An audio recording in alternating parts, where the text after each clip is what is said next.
Iran Israel संघर्ष को आज 9 दिन पूरे हो चुके हैं। वैसे तो जंग की चिंगारी मिडिल ईस्ट की धरती पर भड़की है, लेकिन इसकी आंच अब 3700 किलोमीटर दूर देश के सियासी गलियारों में महसूस की जा रही है।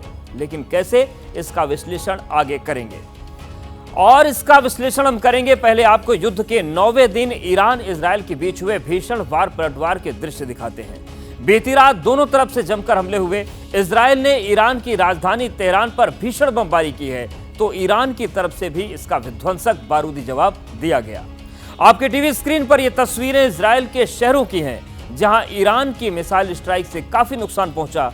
दक्षिणी इजराइल के बेरशेबा में ईरान के हमलों ने जबरदस्त तबाही मचाई। बेरशेबा के साथ राजधानी तेल अवीव और वेस्ट बैंक के इलाकों में भी ईरान की तरफ से हमले हुए, यानी कि तेहरान पूरी ताकत के साथ तेल अवीव को बारूदी जवाब दे रहा है।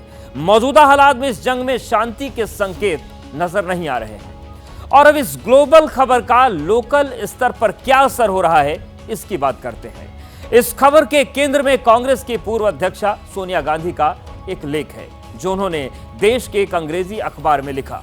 इस लेख में सोनिया गांधी ने इजराइल फिलिस्तीन और इजराइल ईरान के बीच तनाव का जिक्र किया है।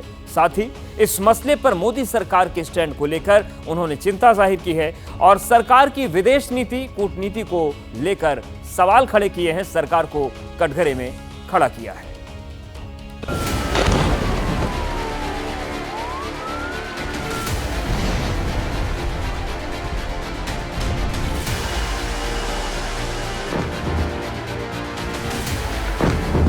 हर नए दिन के साथ ईरान इजराइल के बीच युद्ध की लपटें तेज होती जा रही हैं।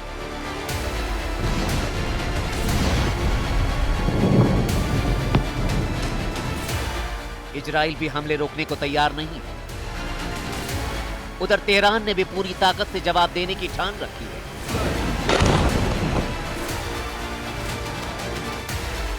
यही वजह है कि तेल अवीव से लेकर तेहरान तक जंगी बारूद की बर्बादी वाले दृश्य पूरी दुनिया देख रही है।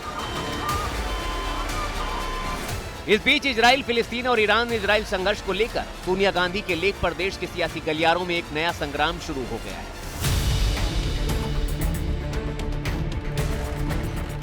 पहले आपको बताते हैं कि सोनिया गांधी ने इस लेख में ऐसा क्या लिखा है, जिस पर बीजेपी और कांग्रेस आमने सामने है। इजराइल फिलिस्तीन संघर्ष पर सोनिया गांधी लिखती हैं, नरेंद्र मोदी सरकार ने भारत की सांस्कृतिक और पारंपरिक नीति, जिसमें 2 राष्ट्र के समाधान की नीति है, उसकी प्रतिबद्धता को त्याग दिया है। इसमें एक स्वतंत्र फिलिस्तीन की कल्पना की जाती है, जो आपसी सुरक्षा और सम्मान के साथ इजराइल के साथ कंधे से कंधा मिलाकर रह सके। आगे ईरान इजराइल टकराव का जिक्र करते हुए सोनिया गांधी ने सरकार की चुप्पी पर सवाल उठाए हैं। उन्होंने लिखा, इजराइल ने गाजा में तबाही मचा दी थी और अब ईरान पर लगातार हमले कर रहा है। इस तनाव पर भारत सरकार की चुप्पी दर्शाती है कि सरकार हमारी नैतिक और कूटनीतिक परंपराओं से पीछे हट रही है। ये न केवल भारत की आवाज की कमी को दर्शाता है, बल्कि भारत के मूल्यों का आत्मसमर्पण भी है। इस लेख में सोनिया गांधी ने 1994 की एक घटना का भी जिक्र किया है, जब संयुक्त राष्ट्र मानवाधिकार आयोग में जम्मू कश्मीर के मसले को लेकर भारत के खिलाफ एक प्रस्ताव लाया गया था। तब ईरान ने भारत का साथ देकर उस प्रस्ताव को रुकवाने में मदद की थी। यही नहीं, इस विस्तृत लेख में सोनिया गांधी ने 1965 और 1971 के भारत पाकिस्तान युद्ध का उल्लेख करते हुए लिखा है, इस्लामिक रिपब्लिक ऑफ ईरान ने अपने पुराने शासन की तुलना में भारत का बहुत ज्यादा सहयोग किया है। ईरान के पुराने शासन यानी शाही राज्य ईरान ने 1965 और 1971 के युद्धों में पाकिस्तान का साथ दिया था। यानी सोनिया गांधी कह रही हैं कि मौजूदा ईरानी सत्ता और भारत के बीच अच्छे दोस्ताना संबंध रहे हैं, लेकिन ईरान इजराइल संघर्ष पर मोदी सरकार की चुप्पी इन संबंधों को कमजोर करने का काम कर रही है। आर्टिकल के अंत में सोनिया गांधी ने लिखा है, अभी भी बहुत देर नहीं हुई है। भारत को अपनी जिम्मेदारी निभानी चाहिए और स्पष्ट रूप से बोलना चाहिए। भारत को पश्चिम एशिया के देशों के साथ उसकी आपसी बातचीत को बढ़ावा देना चाहिए और तनाव को कम करने की कोशिश करनी चाहिए। सोनिया गांधी ने सरकार पर यह आरोप ऐसे वक्त में लगाए हैं जब ईरान और पाकिस्तान के रिश्तों में खटास आ रही है। डोनाल्ड ट्रंप के साथ पाकिस्तानी सेना प्रमुख जनरल आसिम मुनीर के लंच को लेकर ईरान ने पाकिस्तान को चेतावनी दी है। They are trying to make America Iran और पाकिस्तान के बीच दूरी बनाने की कोशिश में है। मुझे विश्वास है पाकिस्तान की ओर से ऐसा कोई एक्शन नहीं होगा। ईरान ने विश्व समुदाय को पहले ही आगाह कर दिया है कि इजराइल का साथ देने के लिए इस युद्ध में न पड़े।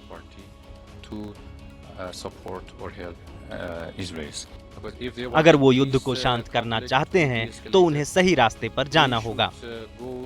ये गलत रास्ता होगा। इससे पूरे रीजन में अशांति फैल जाएगी। फिलहाल कूटनीति और विदेश नीति के इस मुद्दे पर देश की राजनीति गर्मा गई है और सियासी गलियारों का तापमान बढ़ गया है।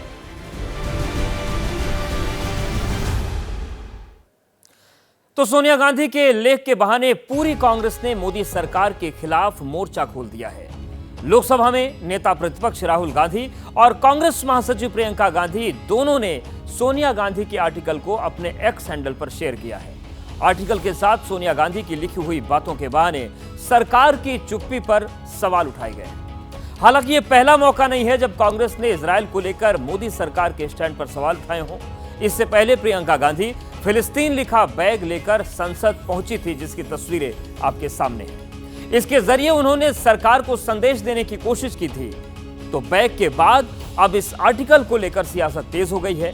कांग्रेस कह रही है कि किसी भी देश के एक बड़े और संवेदनशील नेता को जो स्टैंड लेना चाहिए वही स्टैंड सोनिया गांधी ने लिया है। यह भारत के लोकतांत्रिक मूल्य और परंपरा को आगे बढ़ाने वाला लेख है। तो बीजेपी ने पलटवार करते हुए कहा है कि उनको सिर्फ राजनीति आती है, जबकि कूटनीति और राजनीति में अंतर समझना चाहिए। सोनिया गांधी का ये लेख बिहार चुनाव को देखते हुए लिखा गया है। उनकी कोशिश मुसलमान वोटों को अपनी तरफ खींचने की है। तो आरोप प्रत्यारोप का दौर जारी है।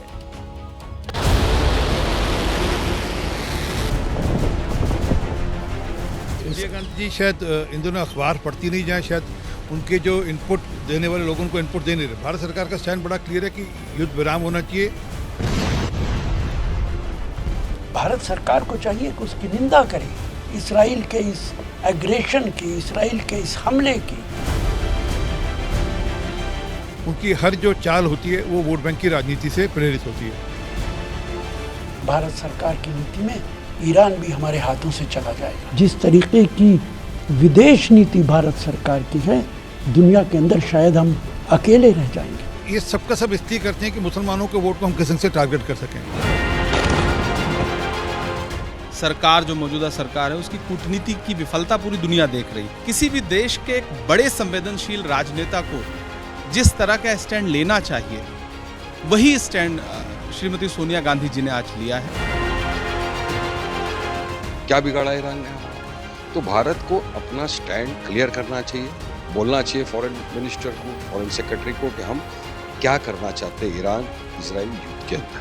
सोनिया जी के आज के जो लेख में स्पष्ट तरीके से अमानवीयता पे उन्होंने कड़ा प्रहार किया है।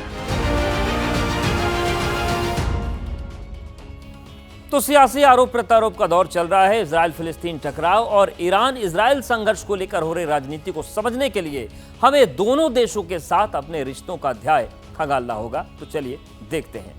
हमें भारत ईरान और भारत इजराइल के रिश्तों की फाइल खोलनी होगी ताकि ये पता चल सके कि बीते सालों में मिडिल ईस्ट के इन दोनों देशों के साथ भारत की कूटनीति और विदेश नीति कैसी रही। क्या कांग्रेस और बीजेपी सरकारों के कार्यकाल में इसमें कोई परिवर्तन आया है और क्या कांग्रेस अब मोदी सरकार के स्टैंड पर सवाल खड़े कर रही है।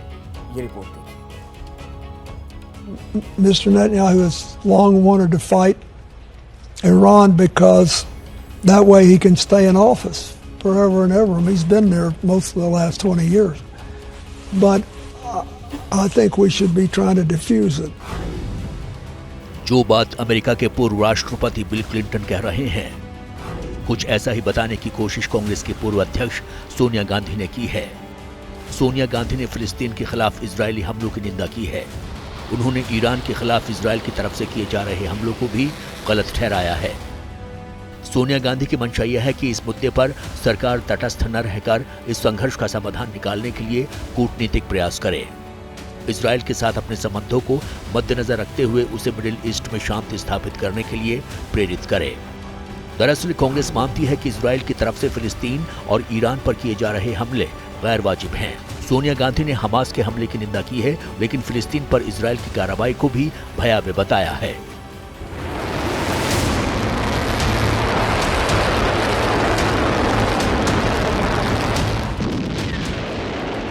जानकारों की माने तो कांग्रेस को लगता है कि मोदी सरकार इजरायल के सामने ईरान के साथ संबंधों को तरजीह नहीं दे रही है। मोदी की विदेश नीति में इजरायल ऊपर है और ईरान से संबंधों को अहमियत नहीं दी जा रही है। यहां आपको बता दें कि ईरान एक शिया बहुल आबादी वाला देश है और इजरायल यहूदी देश है। इसलिए बीजेपी कांग्रेस की नीयत पर सवाल उठाती है और इसे मुसलमानों को अपने पाले में लाने की कोशिश के तौर पर देखती है। भारत सामने के तौर पर तो ये हमेशा चाहता रहा है कि हम ये साफ है कि हम युद्ध नहीं चाहते। समर्थन की बारी आती है तो हमें अपने रणनीतिक सहयोगी के साथ जाना पड़ता है, और इसमें आज की तारीख में रणनीतिक सहयोगी हमारा इजराइल है, इसमें कोई शक नहीं है। हमने पाकिस्तान के समय भी देखा और पहले भी देखते रहे, तो इस लिहाज से उनकी चिट्ठी विशुद्ध रूप से राजनीतिक ज़्यादा लगती है, अपने वोट बैंक को बचाने के लिए लगती है, और तय है कि उस वोट बैंक से उनको ही फायदा होना होगा और इसीलिए वो हमला किया जा रहा है। हालांकि संबंधों का इतिहास क्या कहता है, ये भी देखने की जरूरत है। भारत और ईरान ने 15 मार्च 1950 को मैत्री संधि पर हस्ताक्षर किए हैं, जबकि भारत और इजरायल के बीच साल 2003 में मैत्री और सहयोग पर हस्ताक्षर हुए हैं। भारत ईरान के रिश्ते काफी पुराने हैं, यानी आजादी के बाद से ही भारत और ईरान के दोस्ताना संबंध रहे हैं।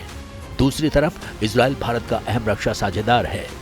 भारत और ईरान के बीच आर्थिक संबंध भी काफी मजबूत हैं। भारत और ईरान के बीच चाबहार पोर्ट को लेकर अहम कूटनीतिक साझेदारी है। दूसरी तरफ आतंकवाद के खिलाफ लड़ाई में इजरायल खुलकर भारत के साथ खड़ा है और ऑपरेशन सिंदूर का भी समर्थन कर चुका है। वैसे तो कूटनीतिक रिश्तों को तराजू के पलड़ों पर नहीं तोला जा सकता, लेकिन ये बात भी सही है कि भारत और ईरान की दोस्ती पंडित जवाहरलाल नेहरू के समय से ही रही है। वहीं इजराइल के साथ भारत के संबंधों में गहराई अटल बिहारी वाजपेयी सरकार के बाद से आई है। हालांकि इसकी शुरुआत नरसिम्हा राव के समय में ही हो गई थी। साल 1959 से ही, यानी जवाहरलाल नेहरू के समय से भारत ईरान के बीच द्विपक्षीय मुलाकातें होती रही हैं।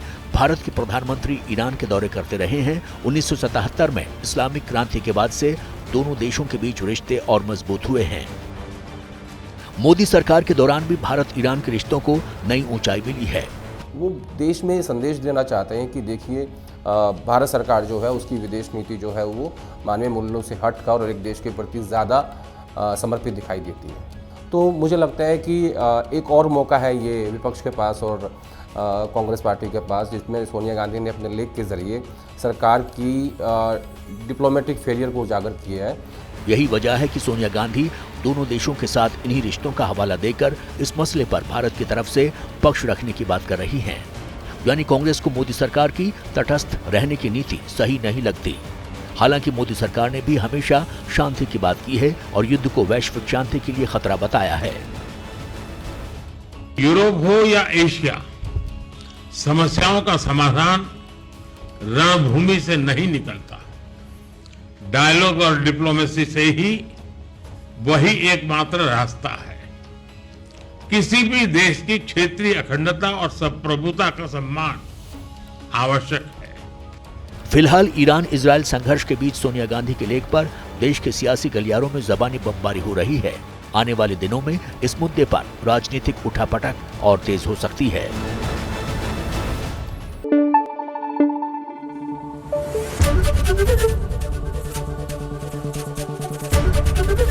एबीपी न्यूज आपको रखे आगे।